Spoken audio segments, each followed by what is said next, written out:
Yeah, I want to share with you why it is very, very necessary to be spiritually sensitive. You know, the average person lives their life on the outside. People are focused on the external, but life happens most of the times on the inside. So, how can you discipline yourself to look inward, to get signals, to get directions that will guide you in your life's journey? I'll share um, one particular incident that helped me some years ago, maybe 2012 or so, 20, yeah, around 2012. Insecurity, terrorism was very, very hot in Nigeria, in the nation's capital, Abuja. On this particular day, I was going to Lagos.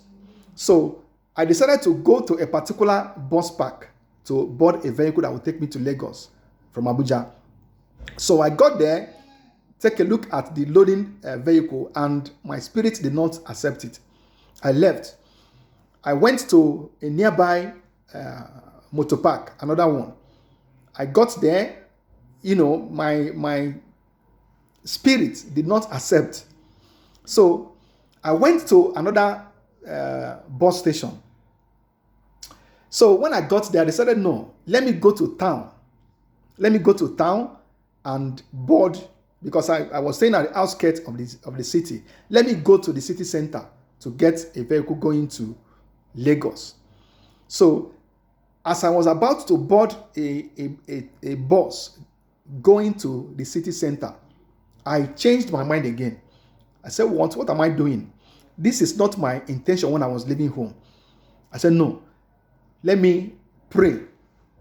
Let me pray for direction to know what to do, because I was a little bit confused. So I went to the back of that bus I was loading. I said, God, guide me, give me direction on what to do. I stood there. I refused to move. I just stood there and was looking at my inside. So in about 2 minutes to 3 minutes, I just got that signal to go to the city center to get a bus that will take me to Lagos. So scarcely has that bus left that bus park when terrorists detonated their bomb that killed over 200 and something casualties. And if I had stayed there 2 minutes more, I would have been at the center of that bomb blast. But God just saved me. God just saved my life. So most of these experiences cannot be scientifically proven, but there is evidence that there is a spirit in us. And if we have the discipline to listen to that spirit, it guides, it gives signals, it gives us directions and instructions. But because human beings are boisterous on the outside, we are ruled by what happens in the environment, what happens in the community, what happens in our immediate environment. We no longer have time to quieten our spirit and listen to our inside, where majority of the things we experience happen. So, and there are little signals through which God speaks to us. One of them is dream. Possibly you have had dream that come true. You dreamt at night, and in the daytime you experience physically what you saw in your dream. So God speaks to us. There's what is called hunch. There's what is called telepathy. Sometimes you'll be thinking about somebody, and that person will knock and open the door. The same person you are thinking about. You are thinking about somebody, your phone will ring.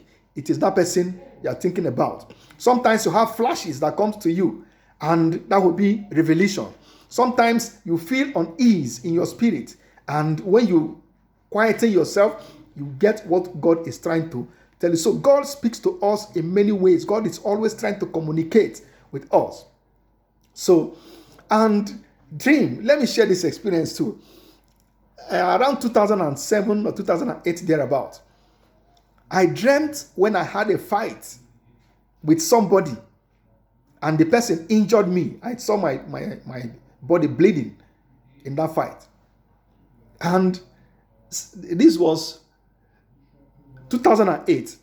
And the last fight I engaged with anybody was in 1983. I've not had any other cause to have any fisticuff with anybody.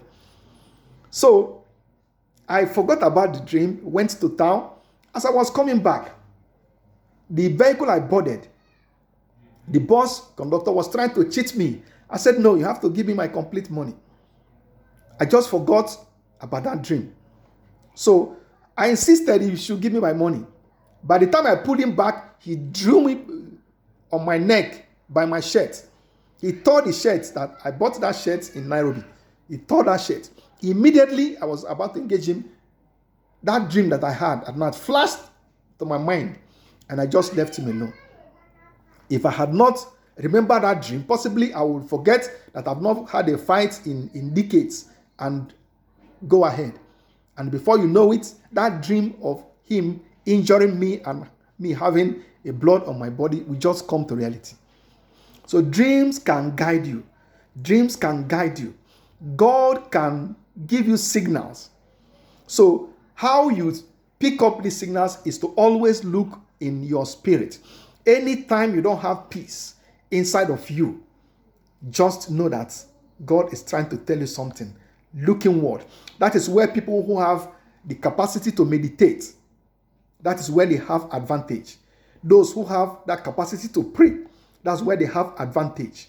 Once you are able to quiet your spirit, deaden most of the distractions, the voices on your inside must be quiet for you to hear that still small voice that gives you instructions. If you don't know how to quieten your spirit by meditation, by calmness and focus, mindfulness, you can't pick such signals. I have sensed this and kind of tried to develop that discipline over the years, and it has helped me in many instances. When I'm traveling on the road and at any point in time I begin to feel unease, I begin to feel my spirit inside is troubled, I will start praying. I will speak in tongues. I'll start speaking in tongues. And within a few minutes, that danger that is giving me sign of occurrence, I will see it. Either by the driver making mistakes or something must happen that will prove it to me that this is that signal that God is trying to give me. So the solution to God talking to you is you trying to quieten your spirit on the inside and connect. You must tune to your spirit, and God will always give you direction. God will always guide you on what to do, and it works. Ucheka is the name. Thank you.